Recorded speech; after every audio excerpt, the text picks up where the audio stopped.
ave kumnandi ukuba ngumakhelwane oqotho. Zithi izinto uma zivuka kubomakhelwane awubi phezulu yena ngoba ungumzalwane oqotho. Zithi izinto zivuka phakathi ekandleni uyazehlisa wena ungumzalwane. Noma ubona ukuthi iphutha likho kuwe kodwa kuhle ukuhambe kuqothweni. Kuhle ukuzehlisa. Hallelujah. Hallelujah. Number verse 12. Ekuhambeni kwakho isinyathelo asiyikuvinjelwa. Nasekugijimeni kwakho awuyikukhubeka.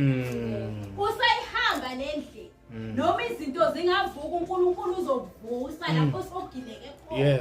Ngoba uyakwazi ukuthi ungumntana wakhe ulalela izwi lakhe uhamba ngobuqotho kuwe. Hallelujah. Hallelujah.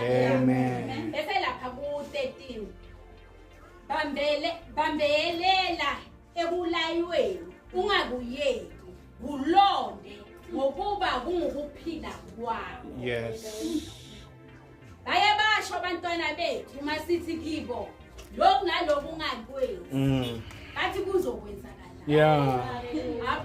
Bafuna ukwazi ukuthi kuyokwenzakalani ukuthi bazehlise benze lento esithi baleke lento esithi bangayenzi.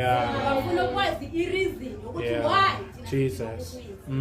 Maye namhlanje ngifuna kusho ukuthi nathi singabazalwane ngithi noma ukhuluma ekhaya ubayala abantwana bakho basho lokho abakushoyo kodwa yithi wena hamba ezwini uyofunda izwi kaNkulunkulu ekungulona eli-direction ekungulona elizokutshela ukuthi ziphathe njani umntwana ngoba siyakhuluma thina ngokwethu bangasilaleli bese soya ekhoneni lakho ukuphila kwakho ibe miningi. Kuyakuthi iminyaka yokuphila kwakho ibe miningi.